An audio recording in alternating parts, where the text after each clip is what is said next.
Hello everyone, welcome to SS kitchen and vlogs. ఈరోజు మనం tasty and crispy onion samosa ఎలా చేయాలో చూద్దాం. ముందుగా చాప్డ్ క్యారెట్స్, అటుకులు, పచ్చిమిర్చి, మీడియం సైజ్ ఆనియన్ వీటన్నిటినీ చాప్ చేసేసుకొని ఒక బౌల్లో ఆనియన్స్, మనం ఆల్రెడీ చాప్ చేసి పెట్టుకున్న పచ్చిమిర్చి, క్యారెట్స్, హాఫ్ కప్ అటుకులు మొత్తం అన్నీ ఒక బౌల్లో వేసేసుకోవాలి. వీటన్నిటినీ మిక్స్ చేసేసుకున్నాక రుచికి సరిపడా ఉప్పు, 1 టేబుల్ స్పూన్ కారం స్పైసీగా తినాలనుకున్న వాళ్ళు ఇంకొక tablespoon or half table స్పూన్ని యాడ్ చేసుకోండి.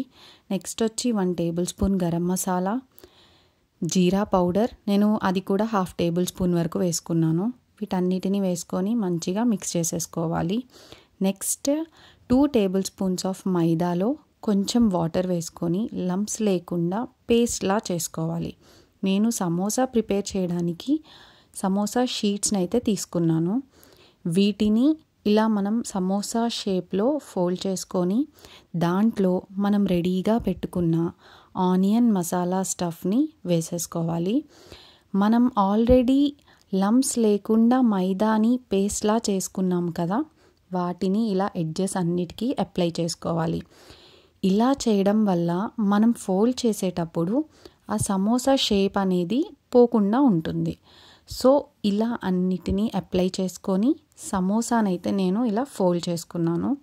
మళ్ళీ ఎడ్జెస్లో కొంచెం అంతా అప్లై చేసుకున్నాను, ఎందుకంటే ఇది ఇలా టర్న్ చేస్తాం కదా, ఆ టర్న్ చేసేటప్పుడు చాలా మటుకు ఊడిపోయే ఛాన్సెస్ ఉంటాయి.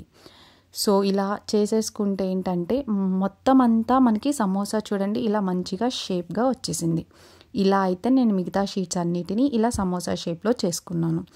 ఇప్పుడు స్టవ్ మీద మనం డీప్ ఫ్రైకి సరిపడా ఆయిల్ని హీట్ చేసుకొని అందులో మనం ఆల్రెడీ సమోసా షేప్స్లో చేసుకున్న ఈ సమోసా మొత్తం డీప్ ఫ్రై అయ్యేలాగా అందులో 2 సైడ్స్ ఫ్రై చేసేసుకోండి.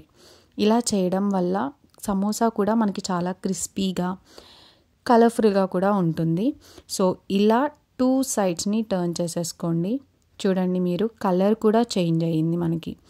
అంతే, tasty and crispy onion samosa ready.